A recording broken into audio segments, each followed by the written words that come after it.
Remember, all I'm offering is the truth, nothing more.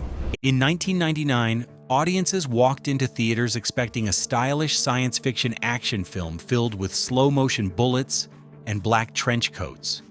But what they encountered was something far more unsettling. Because beneath the choreography and spectacle was a philosophical thesis disguised as entertainment. The Matrix was never merely about artificial intelligence or simulated realities. It was a cinematic warning about perception, control, and the fragile structure of what we call reality. The reason the film continues to generate essays, debates, and cultural obsession decades later is not nostalgia, but resonance. Because the questions it raises have only grown sharper in the age of algorithms, curated feeds, and digital identity. To understand why The Matrix feels prophetic rather than fictional, we have to peel away the action and examine the philosophical skeleton holding it together. The most obvious and foundational layer is Plato's Allegory of the Cave, presented in his work Republic. In the allegory, prisoners are chained inside a cave, forced to watch shadows projected on a wall, believing those shadows to be the entirety of reality, because they have never seen the source of the light. When one prisoner escapes and discovers the outside world, he realizes that everything he once accepted as truth was merely a distorted projection. When he returns to tell the others, they resist him, preferring the familiarity of illusion to the discomfort of enlightenment. The Matrix mirrors this structure almost frame for frame, not narratively, but philosophically. The simulation is the cave, the digital projections are the shadows, and Neo's awakening is the prisoner stepping into blinding sunlight. Consider the scene where Morpheus first explains the Matrix to Neo in the Construct program, a blank white void used for instruction. Morpheus describes the Matrix as a prison for the mind, a system of control that manipulates perception so thoroughly that the illusion becomes indistinguishable from truth. This is Plato updated for the digital age. The cave is no longer stone and firelight, but code and neural implants. The chains are not physical restraints, but informational ones. The brilliance of the film lies in its suggestion that we may not need literal machines to create a cave. Systems of belief, culture, and media can perform the same function. From Plato, the film transitions seamlessly into the philosophy of René Descartes and his famous thought experiment involving radical doubt. In his Meditations, Descartes proposes the idea of an evil demon, a powerful deceiver capable of manipulating all sensory input, making it impossible to trust perception. If such a demon existed, how could one distinguish reality from illusion? The Matrix effectively visualizes this thought experiment. The machines function as Descartes' demon, feeding humanity a fabricated sensory world while harvesting their bodies in the real one.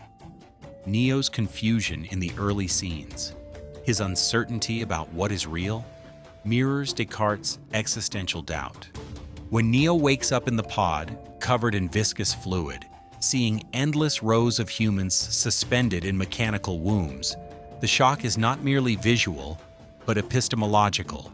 It forces the viewer to confront the fragility of certainty. If perception can be engineered, then experience cannot be the ultimate proof of truth. Descartes famously concluded that while he could doubt the external world, he could not doubt his own thinking, leading to the statement, "I think, therefore I am." The Matrix complicates even that conclusion, because in the simulation, thinking itself is influenced by the system. The mind exists, but its content is curated. The third philosophical layer emerges through the work of Jean Baudrillard, particularly his book Simulacra and Simulation, which even appears physically in the film as a hollowed-out prop hiding illegal software. Baudrillard argued that in postmodern society, representations no longer reflect reality but replace it, creating simulacra, copies without originals. According to his theory, we live in a hyper-reality, where symbols and media constructs become more influential than the physical world they supposedly depict. The Matrix is not just a simulation. It is a hyper-real environment so immersive that it renders the real world irrelevant to its inhabitants. Steak tastes real inside the Matrix, even if it is code. Cypher's betrayal hinges on this concept. In the restaurant scene, he knowingly chooses illusion over reality, stating that ignorance is bliss as he savors simulated flavor. This moment encapsulates Baudrillard's warning. When simulation becomes satisfying enough, truth loses its appeal. In our contemporary context of filtered images, virtual identities, and curated narratives, the line between representation and authenticity grows increasingly blurred. From hyperreality, the film subtly touches on Friedrich Nietzsche and his concept of eternal recurrence, the idea that existence may repeat infinitely, and that one should live as though every action will recur eternally. The Oracle's kitchen scene hints at this cyclical tension. She tells Neo not to worry about the vase until he knocks it over, suggesting inevitability layered with choice. The Matrix operates on loops, resets, and systemic cycles, later expanded in sequels through the revelation that Neo is not the first anomaly, but part of a repeating pattern of rebellion and control. Nietzsche's philosophy challenges individuals to affirm life even within recurrence, to embrace agency despite systemic repetition. Neo's evolution into the One can be interpreted as an act of defiance against deterministic cycles. He does not merely react, he chooses, even when prophecy suggests inevitability. The tension between fate and free will becomes central, asking whether enlightenment grants liberation or merely awareness of deeper structures. Another profound philosophical parallel lies within Buddhist thought, particularly the concept of Maya, the illusion that veils ultimate reality. In many Buddhist teachings, the world perceived through the senses is not the ultimate truth, but a transient, constructed layer obscuring deeper understanding. Awakening, or enlightenment, involves recognizing the illusory nature of ego and attachment. If you could live in a perfectly convincing simulation of happiness, would it matter that it is not real? This dilemma echoes Robert Nozick's experience machine thought experiment. Nozick asked whether people would plug into a machine that could simulate any life they desired. Many claim they would not, because authenticity matters. But Cypher demonstrates how fragile that conviction can be. When reality is cold, painful, and uncertain, illusion becomes seductive. The film refuses to offer a simplistic moral answer. It leaves us with discomfort. The film's engagement with Jean Baudrillard deepens this tension. Baudrillard argued that in postmodern society, simulations do not merely imitate reality, they replace it. Signs no longer point to an underlying truth. They refer only to other signs. In the Matrix, humanity does not just live in a simulation. It has forgotten there was ever anything else. The copy has erased the original. This is hyperreality at its most extreme. But what makes this especially relevant today is how digital culture functions. Social media profiles, curated identities, algorithmic feeds. These are not complete fabrications, but they are selective simulations. They shape perception. They guide attention.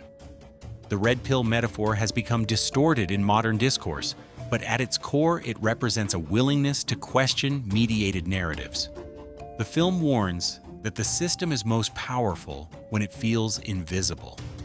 Even the machines in the Matrix can be read philosophically rather than literally. They are not simply evil robots. They are systems. They are structures of control that operate through predictability and efficiency. The agents, particularly Agent Smith, embody systemic logic.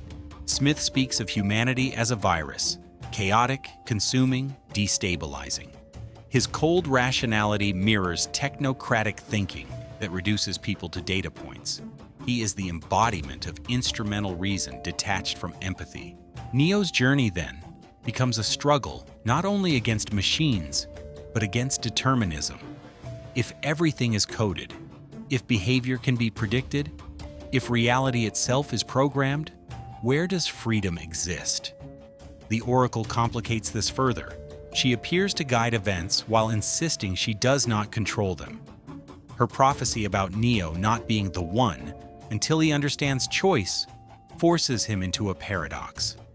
Is destiny real, or is belief in destiny what shapes action?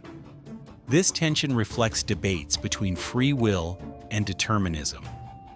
Philosophers have argued for centuries about whether human choices are genuinely free or simply the result of prior causes.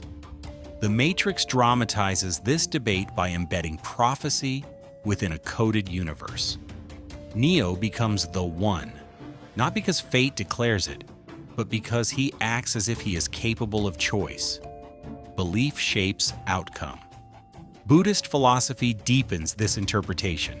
The concept of Maya suggests that reality, as we perceive it, is a veil. Enlightenment involves seeing through illusion, recognizing that attachment to appearances causes suffering. Neo's journey mirrors this awakening. Bullets slow when he stops believing in their inevitability. Physical laws bend when mental constraints dissolve. This is not merely a cinematic spectacle, it is a philosophical metaphor. The idea that mind shapes reality also intersects with modern neuroscience.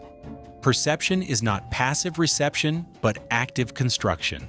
The brain interprets signals, fills gaps, creates coherence.